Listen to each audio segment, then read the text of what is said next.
शुभ प्रभात बच्चों। आशा है कि आपने अब तक पढ़ाया हुआ अपना पाठ बूढ़ी काकी अवश्य दोहराया होगा।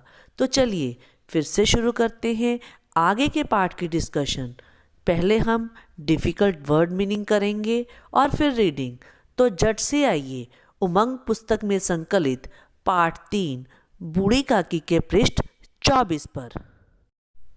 पहला शब्द है स्वाद, मिश्रित, सुगंध।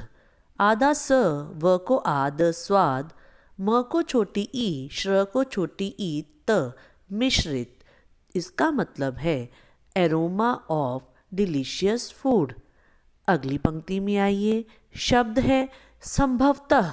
स के ऊपर बिंदी, भ व त के पीछे विसर्ग। संभवतः मीन्स शायद। बढ़िए अगले शब्द की ओर जो है अपशकुन। अपशकुन यानी अशुभ।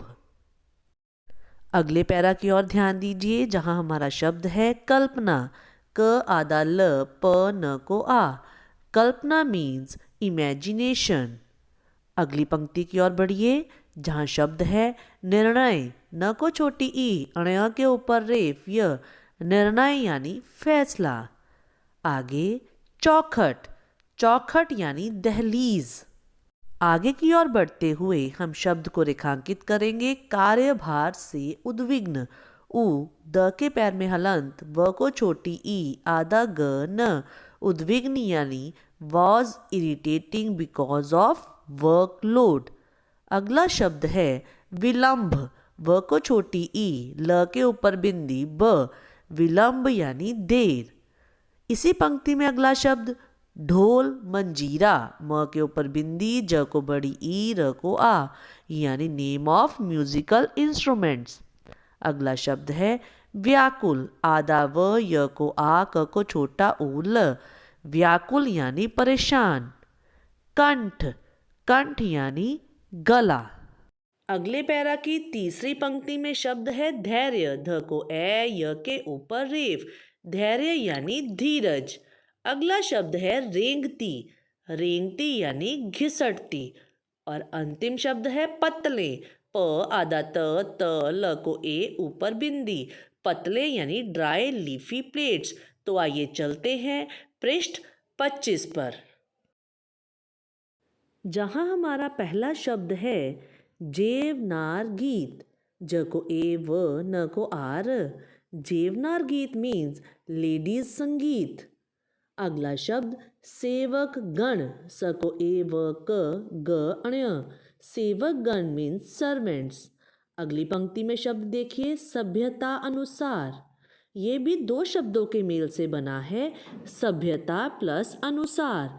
जरा इसकी वर्तनी देखिए, स आधा भ, य, त को आ, न को छोटा ऊ, स को आर। सभ्यता अनुसार मीन्स अकॉर्डिंग टू एटिकेट्स। अगली पंक्ति में शब्द देखिए दीर्घाहार। द को बड़ी ई, घ को आ, ऊपर रेफ, ह को आर, और इसका अर्थ है मच फूड। अगले पैरा की दूसरी पंक्ति देखिए जहां शब्द है दुर्भाग्य। द को छोटा ऊ, ब को आ, ऊपर रेफ, आधा ग य। दुर्भाग्य मीन्स बैड लक। अभिलाषा।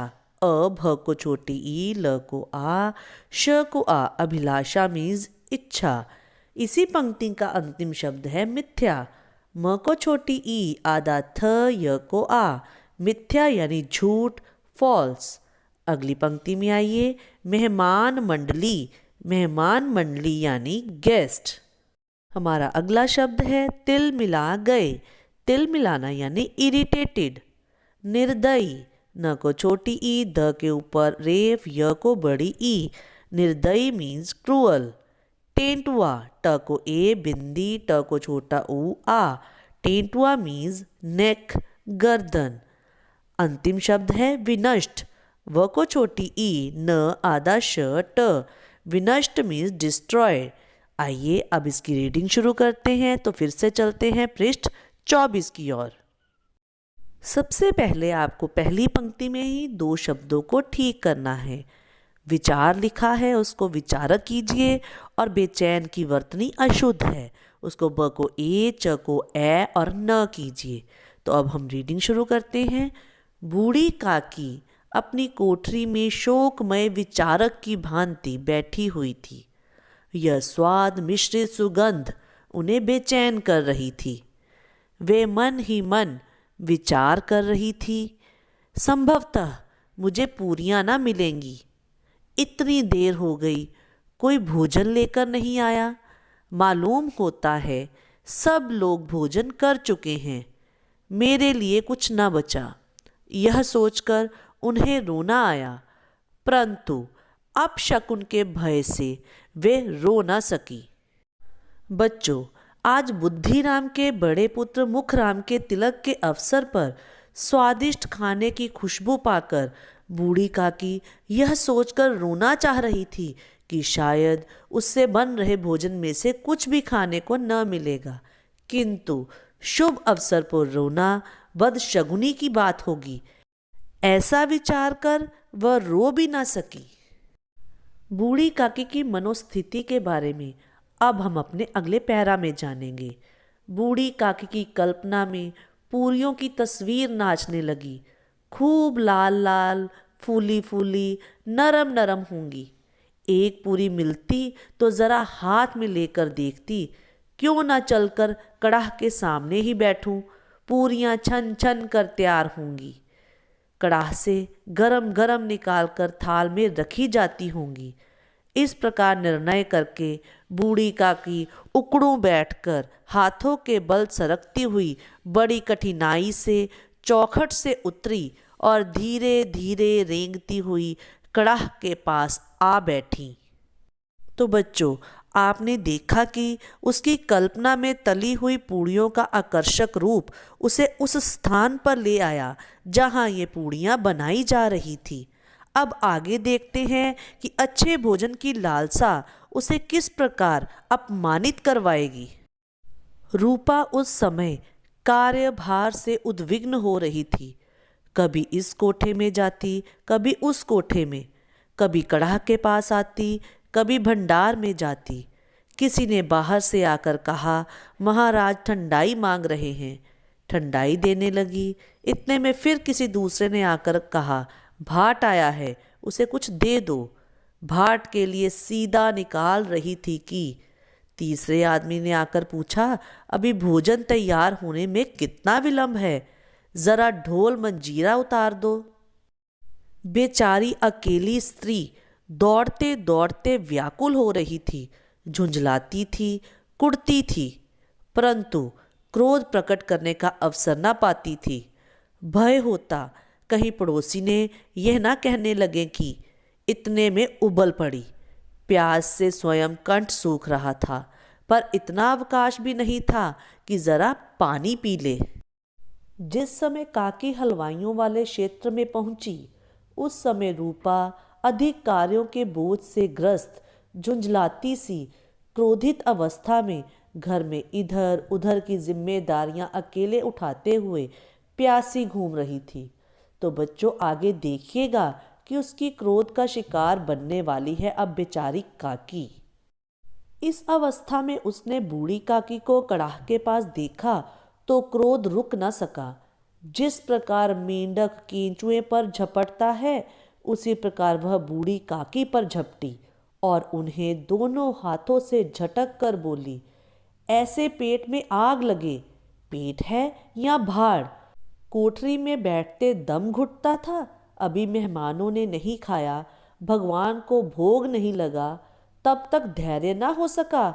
भला चाहती हो तो जाकर कोठरी में बैठो, जब घर के लोग खाने लगेंगे तब तुम्हें भी मिलेगा।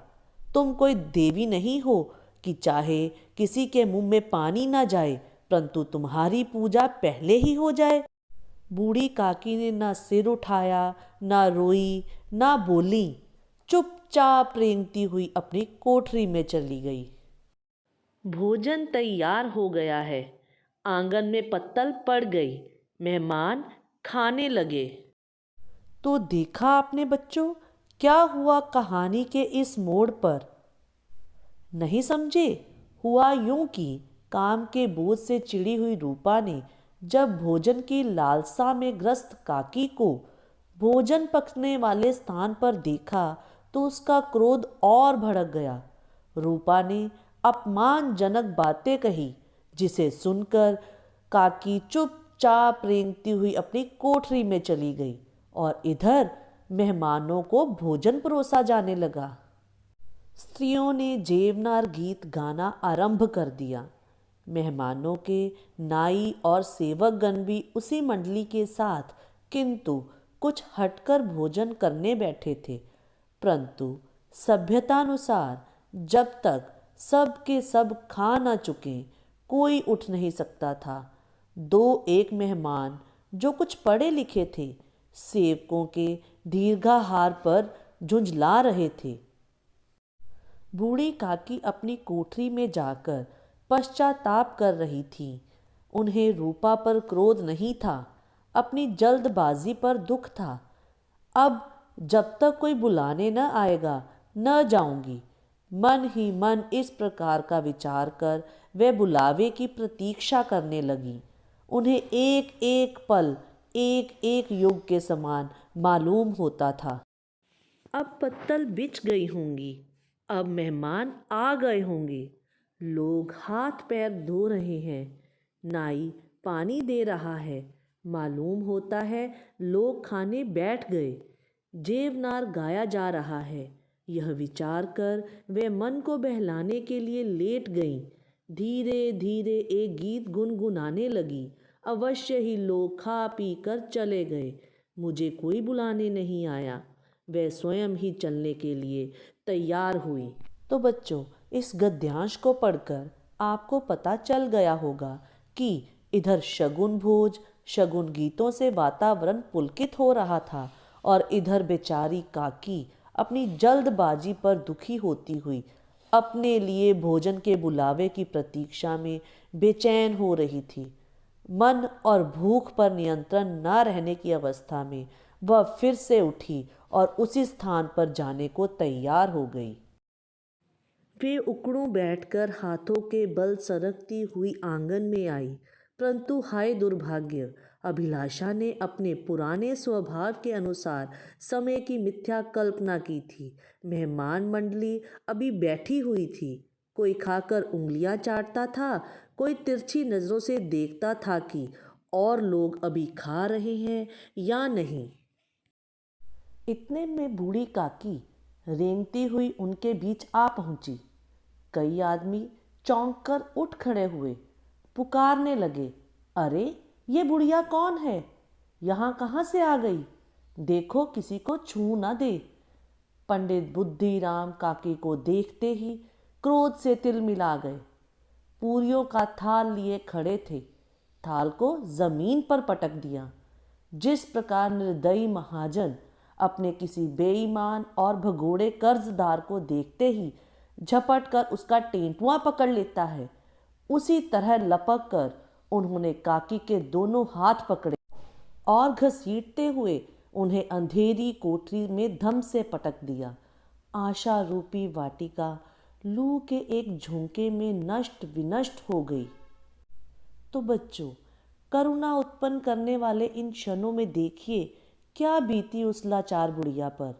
चलने फिरने में असमर्थ, जिह्वा के रस से पराजित, वह बूढ़ी दादी फिर से रेंगती घसीटती भोजन का आनंद ले रहे मेहमानों के बीच पहुंच गई। उसकी दयनीय अवस्था पर चोट करते मेहमानों के अपशब्दों को सुनकर अब तो बुद्धिराम को भी इतना गुस्सा आया कि मां समान उस बेचारी बुढ़िया को वह घसीटता उसकी कोठरी में पटक आया। हाय रे दुर्भाग्य, किसी बुजुर्ग को ये दिन ना दिखाना कि सहारा देने वाले बच्चों के हाथ ही उनको धक्के देकर गिराने लगे। विद्यार्थियों, कहानी की चरम सीमा की ओर बढ़ेंगे अपनी अगली वीडियो में। आज के पाठ की रीडिंग और डिफ़िकल्ट वर्ड्स की वर्तनी यानी स्पेलिंग्स को आत्मसात करना मत भूलना। अपना और अपने घर के बड़ों का ध्यान रखना। Have a nice